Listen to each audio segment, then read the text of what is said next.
She's interviewed by CBS, local affiliates, LA Times. She has a great story to tell about Donald Trump.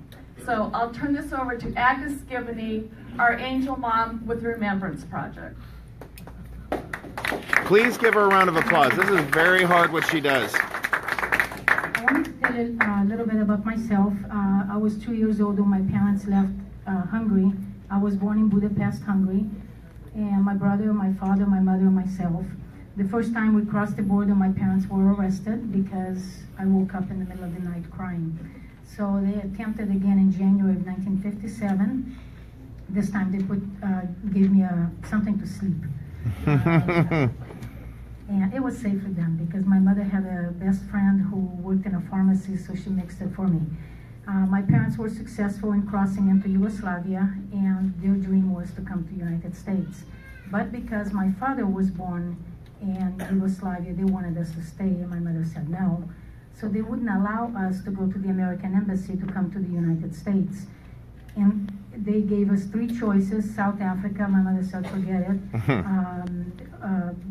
Austria, which is right next to Hungary, she said no way, because if there was a war, Austria is going to get it too. Or Brazil. We ended up in Brazil, where we lived for 13 years before we were able to immigrate legally to the United States.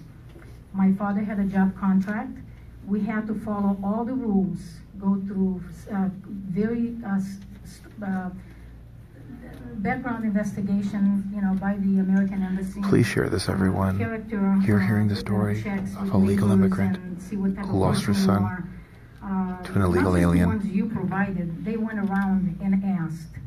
And medical from head to toe, make sure we don't have lice, we don't have TB, we don't have any communicable disease, make sure we don't have cancer or anything that's going to be a burden to citizens of the United States. What a concept, right? And my father had to have a job contract to come in. We came in legally through LAX, and unfortunately, the safe place that my mother so longed to come to live, to give us, my brother and myself, a better life. My only son, Ronald, who's the son of a Brazilian, my ex-husband, was murdered by a previously deported illegal alien. Now, I didn't find out he was deported for many, many years, only because the police never told me. California Department of Correction never told me, and I called them every year just before Christmas, because that is the only thing I had control of, is to find out where he is housed and that he's still in prison. Because for some reason, I just didn't trust them, because initially they lost him for 2 months in prison in the system, and I could never understand that. It was a very, very long road for my family and myself. I got the call when I was camping with my two daughters with Girl Scouts at Lake Paris, and my husband was the one that called me and said Ronald had been shot in the shoulder, but he's expected to survive. I cannot tell you how I despise the word expected to survive.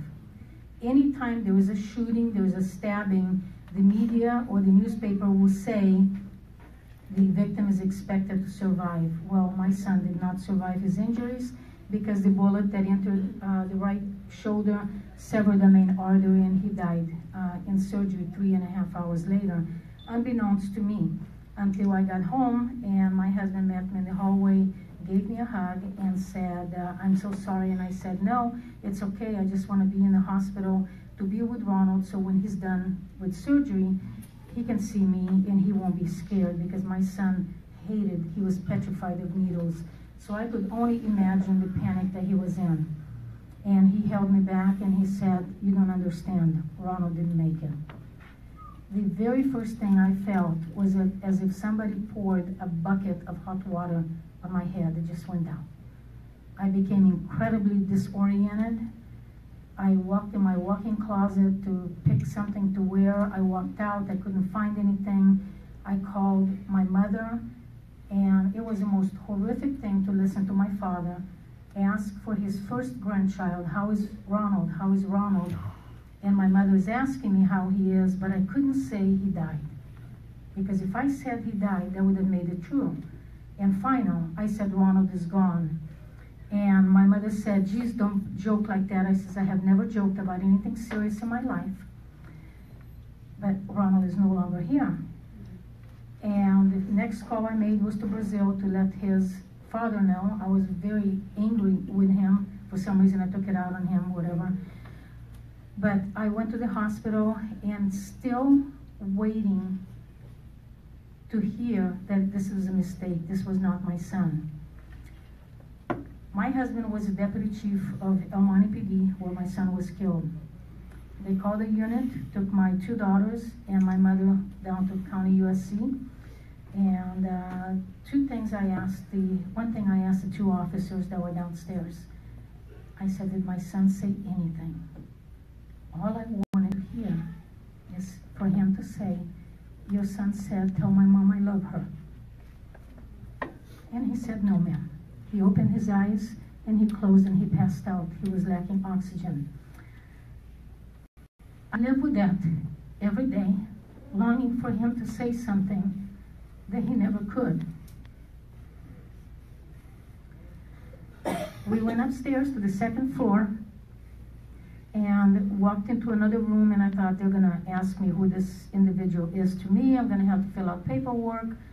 Never thinking anything. All I knew was an empty room, had about 4 or 5 chairs on one side, floor to ceiling, wall to wall drape on another side.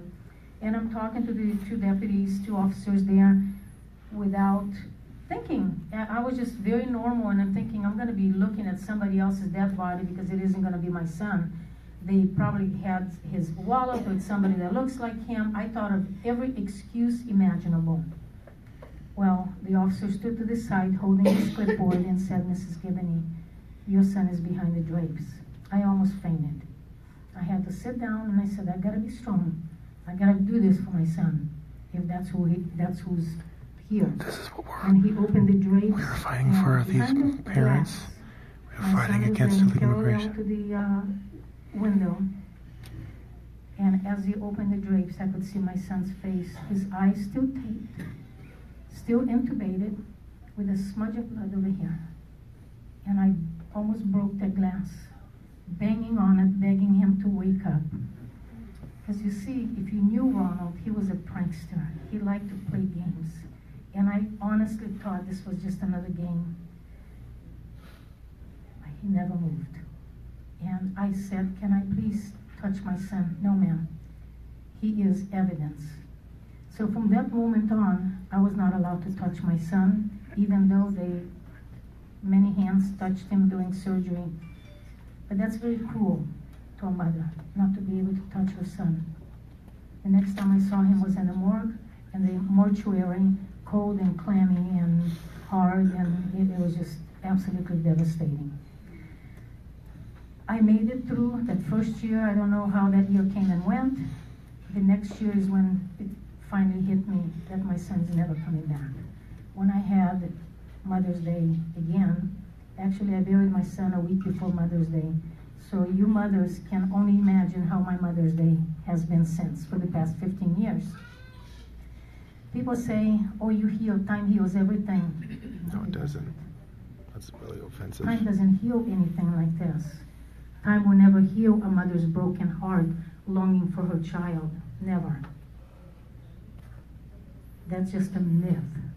Yeah, you move on, you learn how to walk again, you learn how to wake up again, how to smile again, but always with that emptiness in your heart. Always with that wound that never heals. And trust me, there's no psychologist, there's no doctors, there's nothing that can take that away. Well, I volunteered, I helped other families who lost a loved one to a violent crime, ran a support group for many years. And starting last year, well, let me back up just a little bit. 4 months after my son was murdered, my only sibling, my brother, passed away. He had a massive stroke from the overwhelming stress. You can imagine how I felt. I was very angry with God at that time, thinking, you already took my son, now you take my only sibling. What did I do? What did I do? What are you trying to teach me? But I didn't give up and didn't give in. I took the lesson and got up and continued walking, only to watch my father for 11 years suffer wanting to die to be with my son. Well, 4 years ago, he joined my son, and a year and a half, my mother joined them. So I'm by myself. And the reason I'm fighting for this country is because this was the country my mother wanted to come. And this is a way to honor my mother. I became a U.S. citizen, and I took that oath very seriously. This is my flag. I don't have dual citizenship with Hungary, nor do I want one. I am an American. I may not have been born here, but my heart belongs here. I met Mr. Trump several times. We had private conversations. Wonderful man, very compassionate, very caring. And one of the things that I said in Austin at the Sean Hannity taping, town hall taping, I said, Mr. Trump, I was in Hungary last year, 2015. I said, I saw thousands of Syrians pouring into the country. Please do not let them in our country because they're devastating Europe. Look at England, Belgium, France, Germany. I said, we cannot allow them to come into this country. And Mr. Trump didn't say anything, but his eyes connected with mine. He put his hand over mine and squeezed gently and just nodded, yes.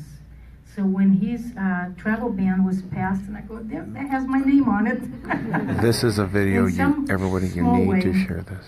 You must share this. I believe in extreme vetting. We must end illegal immigration. Think that we must come in this protect country, American citizens. Take charge and do whatever they want. You couldn't do that in their country. Exactly. That's the reason. And we need to be vocal, we need to fight, we need to be loud. Because they're loud, we need to be louder, otherwise they're gonna win. And don't be afraid, there's a lot of empty tracks. That's correct. Sometimes we gotta be escorted by police, and that's okay. Kayla Daffer mentioned following me home. If I'm gonna die, every person in these pictures is an American citizen killed by an illegal. Every person you see in these photos was killed by an illegal alien. And we gotta all fight. Mr. Trump is fighting for this country. He's a true patriot.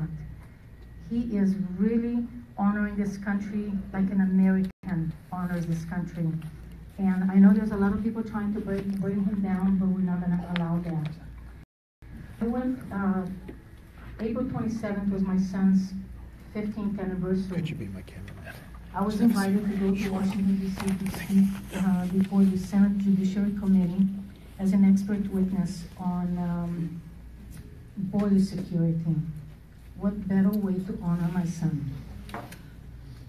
What better way? And what's amazing, after I went through the metal detector and I put my phone down, when it came out on the other side, it had my brother's picture on it. So my family is with me, even though physically they're not here. But I am not gonna quit, I am not gonna stop. I'm gonna fight for this country no matter what it takes. Nobody's gonna intimidate me. I don't fight with anybody, don't fight with me either, because you haven't seen me fight yet, but I'm gonna stand up for this country, for our president. There's something else you wanted to point out? Talk about when we did the state hearing with SB 54. Oh, and second. Travis Allen. Oh, okay.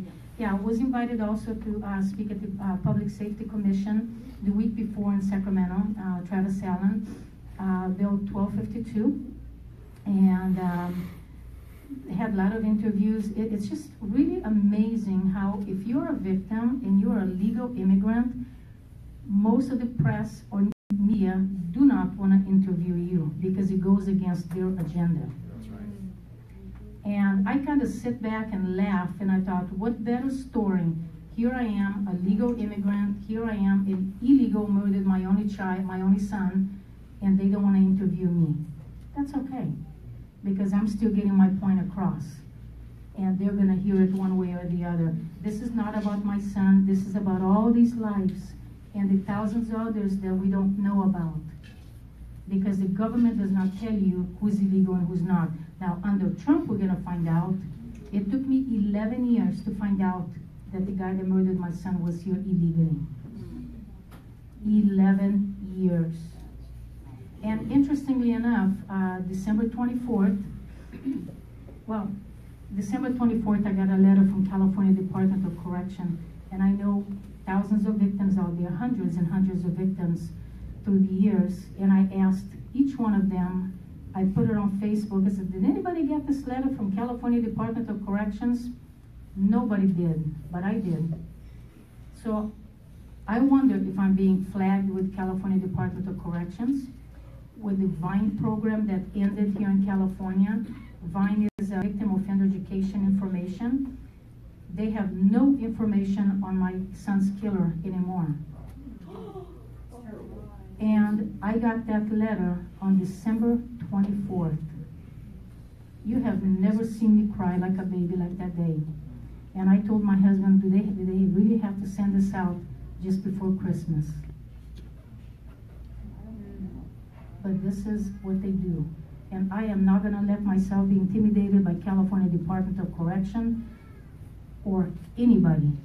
Because if you do something crooked, I'm gonna point it out. Because you should not treat anybody like that, much less a victim's mother. I'm not the criminal here. I didn't break any laws.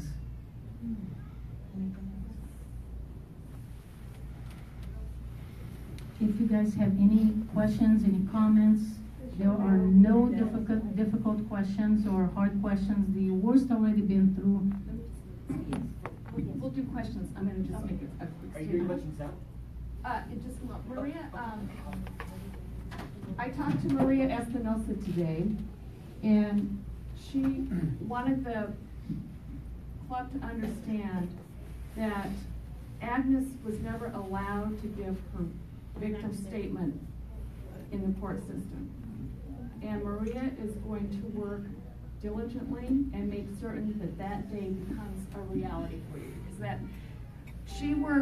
Agnes worked so hard to be able to say her victim statement, and she has never been allowed to do that. But Maria is going to be working to make that come forward. If I could just tell you what happened that day in court, the judge kept telling me, this is a Pomona court, Mr. Gonzalez, if you committed this crime, please, you should plead the case. Mr. Gonzalez, are you sure you don't want to plead this case? And I look at my husband and I said, what is this judge doing?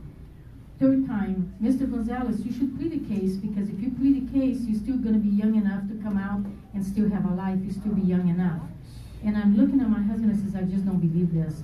The prosecutor and the defense attorney both knew I wanted to make an impact statement, because just before we went in, I notified them. In fact, the defense attorney gave me a hug outside of the court. And he was sentenced. He took a plea bargain, 11 years for voluntary manslaughter, the maximum, plus 10 years for using a firearm. He has to serve 85%.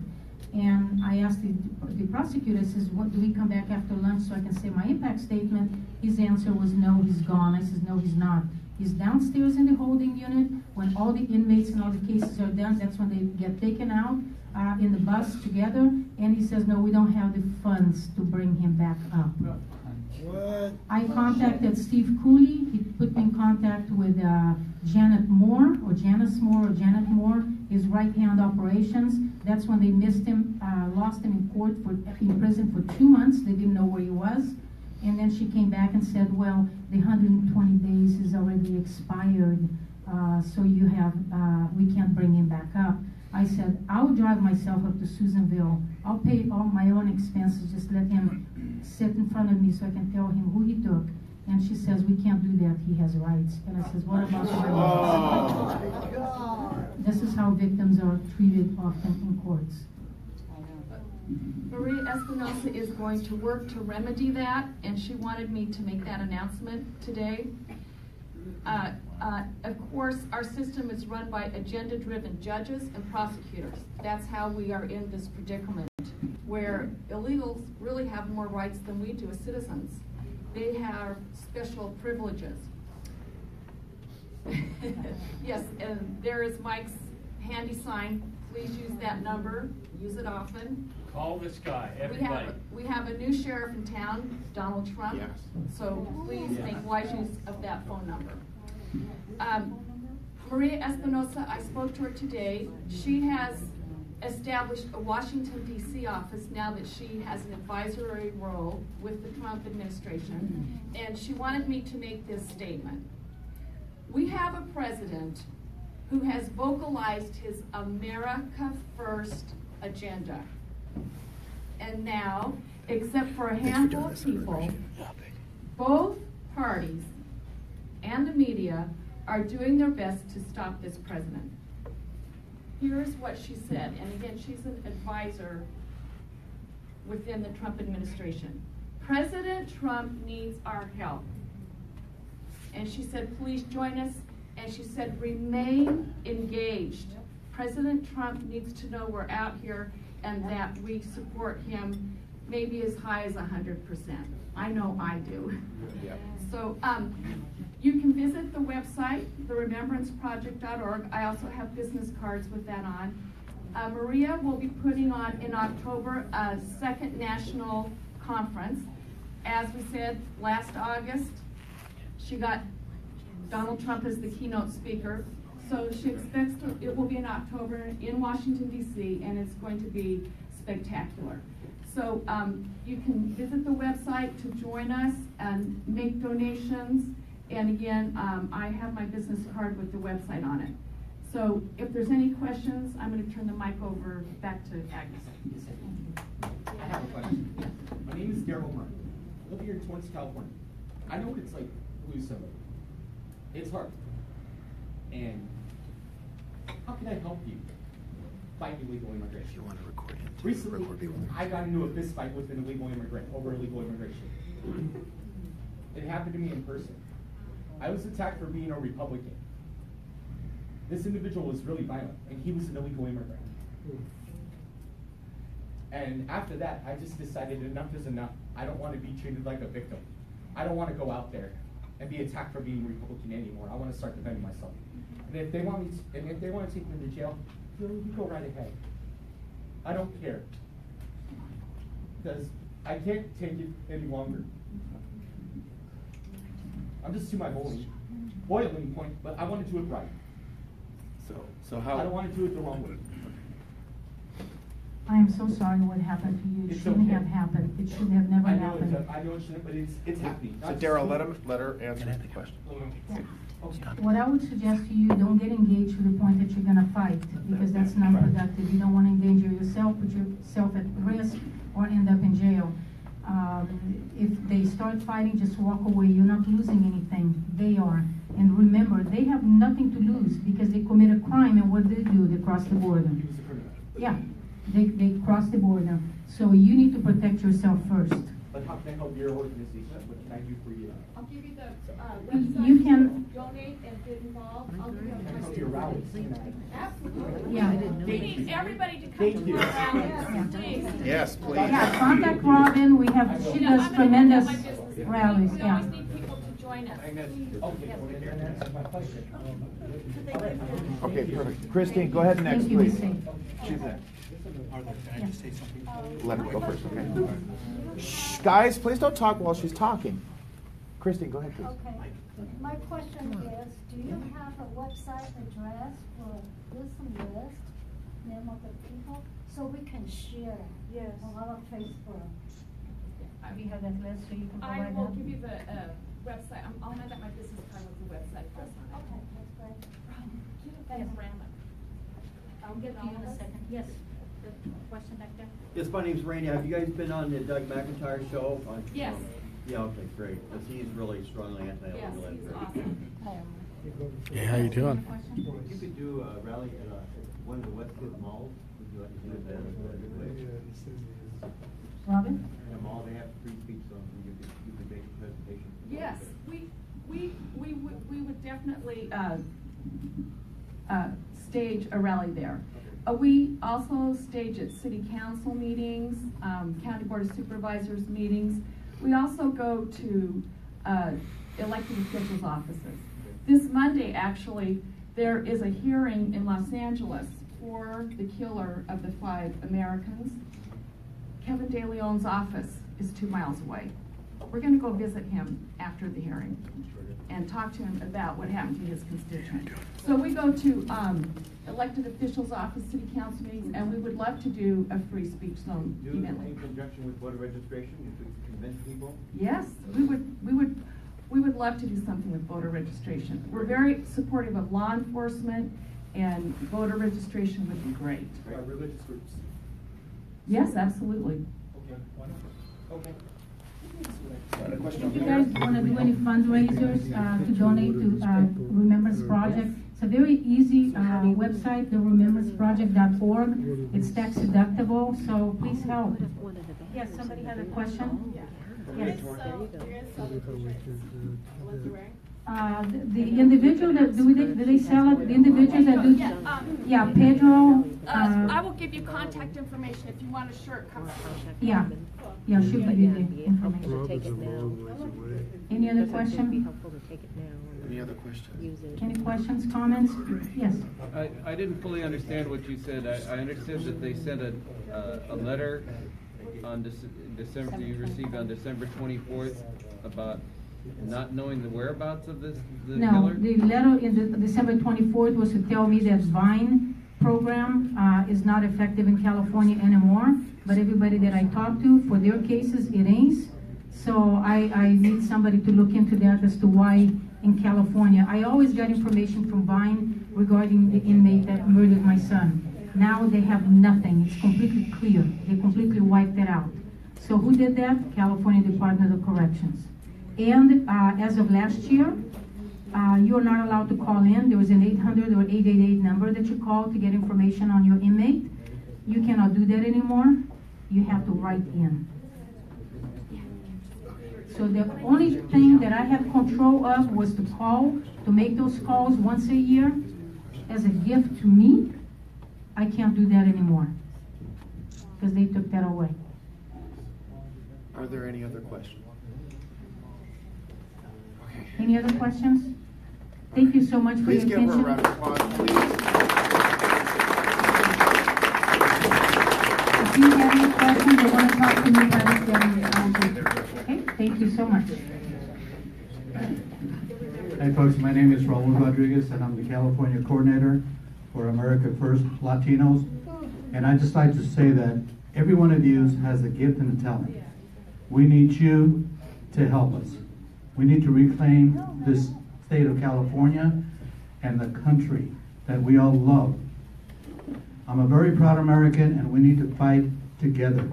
We need to fight because if we don't, we're going to lose not only California, but the United States of America. And we need to stand up and fight together. We can do it. So please do whatever you can do, because it's really important that we unite together so that we can be proud Americans again, proud of our everything we stand for. God, country. So we need your help. Thank you very much. I would also like to say that recently we visited Kevin De Leon's office. Arthur's got a video. Robin's got a video. Gary Grindall's got a video. Watch the video and you can see how much contempt these people have for us and how much hatred they have for American citizens. This guy needs to be, just call this guy. Everybody in this room, call him. Call both those numbers. Call him once every couple of days. Just call. You don't even have to say anything important. Just call him and bother him and bug him and ask him stupid questions. These people. This guy is a vile human being. He's a filthy, dirty, vile man. This is the ICE right here number. If you see any illegal aliens, if you see people that are hiring illegal aliens, call this number. If it's a legitimate tip, they will roll on it. They told me that. 866-DHS2-ICE. These guys are serious. I've talked to them. If you know people who've been convicted of crimes and they're running loose and they've already served their time, you know where they are at, call them. If you know their date of birth, it makes it a lot easier for them. So please, get involved. Fight back.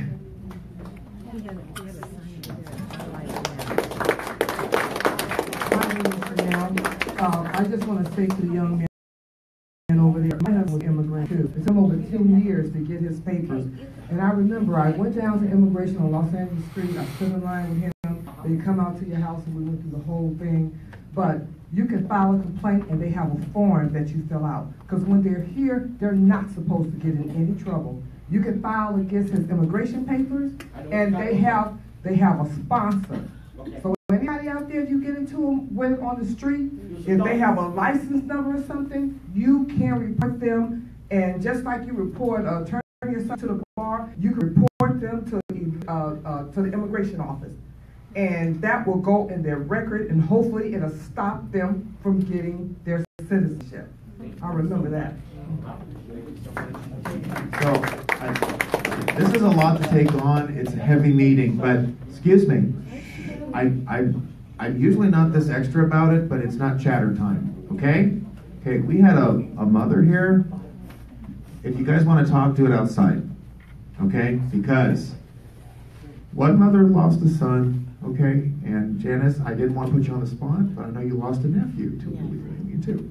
And so I didn't want to put you on the spot except to say, and the reception she got from her congressman was dismissal.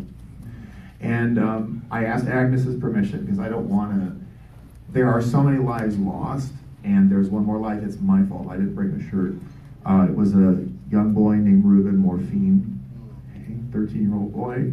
It was 1990 in Salinas, California, which is not a sanctuary city. They actually stopped it, you know, but they want to sue Trump over the sanctuary city ban. But they didn't go to sanctuary city status, and this mother, Angie Morphine, was a big part of that. 27 years ago, her son was not just murdered, but executed by an illegal alien. Okay? Illegal took the boy, shot him in the back of the head. That's what they did with my nephew. A gang member did it. Okay? 27 years later, and she has not recovered either. Okay? So it's a very serious issue. Illegal immigration is not a victimless crime. Every state is a border state. Maria Espinosa made a case of that. We understand that because we're the border state, overrun with this garbage.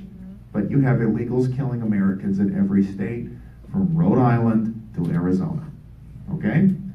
This is why we need to double down on this fight. And politically, it's offensive to me that we have political parties on both sides that will not touch this. Or, worse, want to accommodate it. Okay? And that's why, one of the reasons why I am so proud. Please give them another round of applause, okay? These individuals come from Apple Valley, from Ontario, to Long Beach, okay? This is a big commitment. So, thank you again. We need to make a very clear case and double down on this. We need to be organized, and this is why. So, this is a meaningful segue. Really quick, Matthew, come on up. How are we going to get rid of these, I love what Chanel calls them, undocumented politicians? You know, I'm so sorry for your loss. I mean, I hear the story. I feel horrible about this. And this actually, I don't want to say it, it's an opportunity here. What are we going to do? There's something very concrete we can do. It's a numbers game. We can translate your angers, fears, frustrations, and yes, sometimes hate into action, that we can transform our situation here. We need 2 seats, 2 assembly seats, to stop any bills they try to pass. If we have 2 more seats in the assembly, we can stop their illegal immigration bills. We can stop any more attacks on Prop 13, and it's coming. If we have 2 more seats, and that's why you asked me, it's kind of by accident, I'm at the end here, but here's a way we can translate this into action. I brought a whole bunch of voter registration forms. I'd like everybody to take 5 or 10. When you're speaking to friends and you hear their frustration with paying new gas taxes, what? And they're going to sign, we're going to ask them to sign recall petitions, ballot propositions. And at the malls, the Remembrance Project, you can be at the malls and we can have tapes. I did a Trump political rally at the malls. You know we can do that? I'm a free speech expert. The malls are required by the Supreme Court to allow us to do political expression at the malls. We'll have tables with voter registration, with ballot initiatives, education of the 7 Second Amendment ballot initiatives we have coming on 2018. This is a huge year, 2018. It's a huge opportunity. These frustrations we have to be translated now into action. Otherwise, we're shouting at the darkness. Yep. We have to light lights now. And we have to transform to make California shine again, make California red again. You know, if we get 2 or 3 seats this time, it will be fantastic. And we can do it at our local malls. Every mall has this application. Every shopping center. We can set up booths at every shopping center. Maxine Waters' one was, what, 6%? 8%? So we can go to the malls and the areas where maybe people are entrenched in the Democratic. We can find the softer areas, and we can get voter registrations. They're going to be pissed off. They're paying $2. I mean, lower income people are paying $2 poor people taxes on their cigarettes. They're pissed about that. Gas taxes. If they own a house, they're going to risk losing their house. That 1% you're paying on a $200,000 house, $2,000, is going to go to $5,000 and $10,000. It's going to kill lower income people, retired people. It's going to kill it. And this is how we can stop it. We can translate it into action. Our goal to make California great again is 1 million new registrations. We're going to go to groups like yours. We're going to pass out hundreds of thousands of registration forms. If each one of you got 10 people to translate over, just 10 in the next year, that could be enough. And all the groups with your friends, family who are disgusted, there's an opportunity here. Please, by all means. If we can do rallies, we can have rallies and have these multiple issues there. At the malls especially, it's a great way of discussion. You know, we've been doing these crazy rallies, and thank God for Arthur. Oh my God. Can we all give Arthur a big hand? To see his energy at the rally, at town halls, oh my gosh, and he's posting it, it's seen by millions of people. Yeah, they let me stay. Yeah, well, you're gonna maybe have to tone it down a little bit. But 7 News, Arthur. Yeah, yes. But so all of us can do. There's things like somebody said earlier. We have skills and talents. We can go in certain directions. But ultimately, bottom line, it's a numbers game. We need the numbers. We need voter registration. Let's translate all of our passion. All these passionate people, Arthur and I, all the rallies, Joe, all these people, let's translate this into action now, into numbers, into new registrations. And I'll tell you today, one way we're going to gain a lot of votes is scaring the crap out of those people who voted illegally. Today I was in Norwalk and the Register of Voters. I found one. I'm filing a police report. I'm turning it over to the district attorney, to the Register of Voters, and to ICE. That person will be deported. How did you find it? How did you find it? I found it in a newspaper article. One of those illegals that was appointed to a commission. Yes. There last night. Yes. Oh my God. He registered to vote. I found it today. Which one? There's Julian. Yeah. Francisco Medina. Yes. He voted. As far as I don't think he voted, he registered. So He we found registered. Yes, that's a felony. Those are felonies. He Bill will lose all future chance of getting becoming an American citizen. Even if somebody naturalizes, we can revoke their naturalization if they voted illegally before they became a citizen. And if you guys want to do a press conference at Ruiz's office, let's do a press conference there announcing a prosecution of illegal voters. Yes. And we will warn anybody who votes illegally in our system will be prosecuted. We'll lose all chance of citizenship. I have a question. Yes. I understand that there was a committee in LA County that they went out and they found 24,000 dead people voted in this last election. Do you know who they are?